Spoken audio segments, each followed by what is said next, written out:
Bonjour madame, bonjour monsieur, bienvenue à notre rendez-vous hebdomadaire sur Conseil en communication. Nous sommes toujours dans le module 1, la confiance en soi. Mais cette fois-ci, nous allons parler de comment créer une communication constructive avec son enfant. Comme vous le savez très bien, on a tendance à aimer nos enfants d'un amour inconditionnel. On est prêt à tout faire, à tout leur donner. Mais dans cet amour inconditionnel, des fois, on risque de les trahir nos enfants, parce qu'on leur montre qu'ils sont bien protégés, que la vie, elle est belle, on leur dresse le tapis rouge, et ce qui n'est pas forcément le cas le jour où ils seront grands. Alors, comment je vais m'y prendre? Il y a celles et ceux qui disent « je vais faire de mon enfant mon ami ». Entre mon enfant et moi, il n'y a pas de barrière. On est des amis et je dois me comporter avec lui tel un ami ou une amie. Par cette attitude, je sais que vous cherchez à ce que votre enfant se confie à vous, qu'il vous cache rien. Est-ce que c'est un ami, en fin de compte? Mais non. Les amis, il les trouve à l'école. Les amis, il peut aussi les trouver dans le quartier. N'est-ce pas? Dans la famille même, les cousins, les cousines. Mais vous n'êtes pas l'ami de votre enfant. Madame, monsieur, désolé de vous contredire, votre enfant n'est pas votre ami. Votre enfant est votre enfant. Il y a une différence d'âge, de génération et même de mission, de rôle. Vous n'êtes pas là pour faire de votre enfant un ami, lui raconter tous vos secrets. Non. Vous êtes un tuteur. Vous savez, le tuteur, c'est le morceau de bois qu'on met à un arbre quand le tronc est encore pas solide. Pourquoi? Pour que le tronc pousse droit. Vous êtes le tuteur de votre enfant. Je parle pas ici de tutelle, mais de ce morceau de bois qui accompagne son enfant à pousser de façon correcte, droite. Je vais vous raconter encore, et chaque fois je m'inspire du monde qui m'entoure. Une fois, j'ai déposé mes petites filles à l'école. Comme il y a de l'embouteillage, j'ai préféré y aller un peu tôt.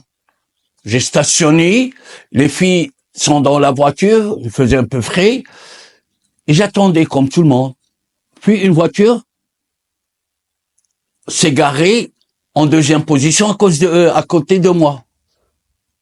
Qu'est-ce que j'ai vu? Une dame, bien habillée, qui tient dans une main une boisson, ça doit être le café parce que c'est le matin, et dans l'autre main, une cigarette. L'étonnant, c'est pas ça. C'est à côté de cette dame, il y avait une fille, une adolescente, 12, 13 à 14 ans maximum. Mais cette mère, qu'est-ce qu'elle a voulu transmettre comme message à sa fille? Que la cigarette, oui, on peut fumer. Donc cela ne doit pas nous étonner qu'un jour sa fille prenne une cigarette. Et même au-delà, parce que dès qu'on commence, c'est difficile de s'arrêter lorsqu'on est jeune. Et ça m'a, entre guillemets, écœuré. Parce que nous sommes appelés à être le modèle pour nos enfants. Alors montrer les bonnes choses. Parce que je pense que fumer devant son enfant, que ce soit pour l'homme ou pour la femme, ce n'est pas une bonne chose.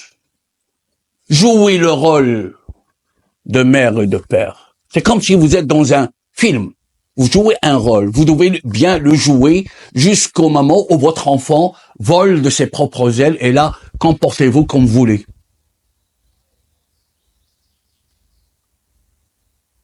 On n'est pas là pour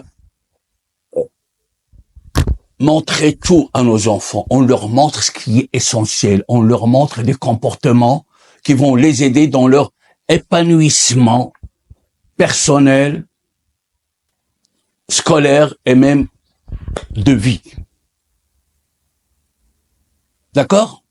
Alors, ce que nous sommes appelés à faire, comment créer une communication constructive, parce que je parle ici de construire. On construit une personne, on construit une personnalité plutôt.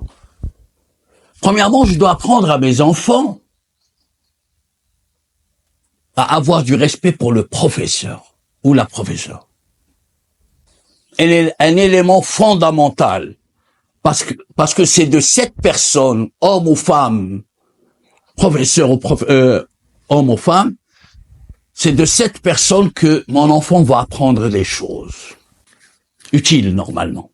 Lorsque je lui apprends à critiquer le prof, lorsque je l'accompagne à l'administration pour me plaindre du prof,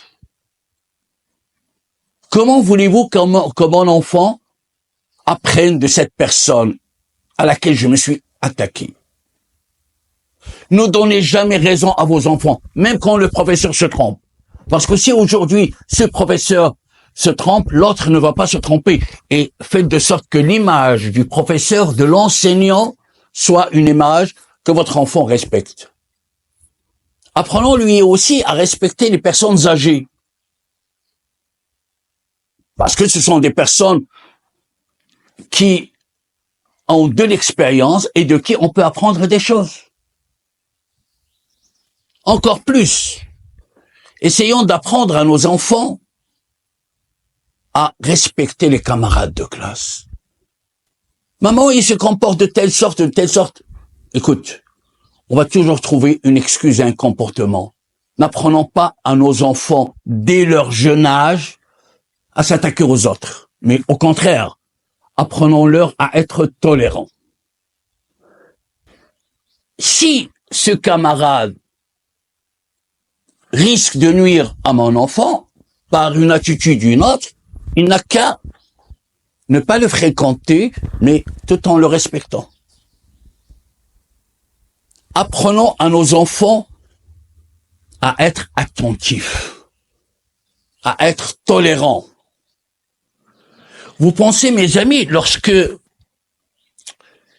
on choisit nos enfants, et puis même, surtout malheureusement dans les écoles privées maintenant, même l'école ou les professeurs font la même chose. Ils traitent l'enfant non comme un élève qui est là pour apprendre, mais comme un client. Au lieu de le corriger quand il a tort, non. Nous, on est là pour le servir. Même l'administration, il dit aux enseignants, pour rien au monde, vous ne devez gronder, pour rien au monde, vous ne devez punir. Punir, c'est pas châtiment corporel, mais faire sentir à l'enfant qu'il a tort. Non, il faut pas faire ça. Sa mère va venir se plaindre, son père va venir se plaindre, et peut-être que l'année prochaine, ils vont aller dans une autre école. Vous pensez que c'est comme ça qu'on rend service à nos enfants? Non. S'il vous plaît. Nos enfants, ce sont les hommes de demain, ce sont les femmes de demain. Ils ne sont que des invités chez nous. Comme l'étaient mes enfants, maintenant, ils sont plus avec moi, mais chacun a fait son chemin. Ben, la même chose pour vos enfants aussi. Ils sont encore jeunes et s'ils vivent encore avec vous, faites de sorte qu'ils réussissent leur vie, mais sans les trahir, sans leur faire croire qu'ils ont tous les droits. Parce que le jour où ils iront affronter la vie, ils n'auront pas tous les droits. Commencez par avoir une attitude responsable devant eux et sûrs qu'ils vont vous suivre. Victor Hugo a dit dans l'une de ses poésies, chaque enfant qu'on enseigne, il a dit « Marchez la lampe en main pour qu'ils puissent vous suivre ». Donc nous devons tenir la lampe pour leur montrer le bon chemin. Mes amis, je vous souhaite une bonne journée et bon fin de Ramadan. Et quant à moi, je vais arrêter 2 semaines parce que cette vidéo, c'est la dernière vidéo pour la confiance en soi.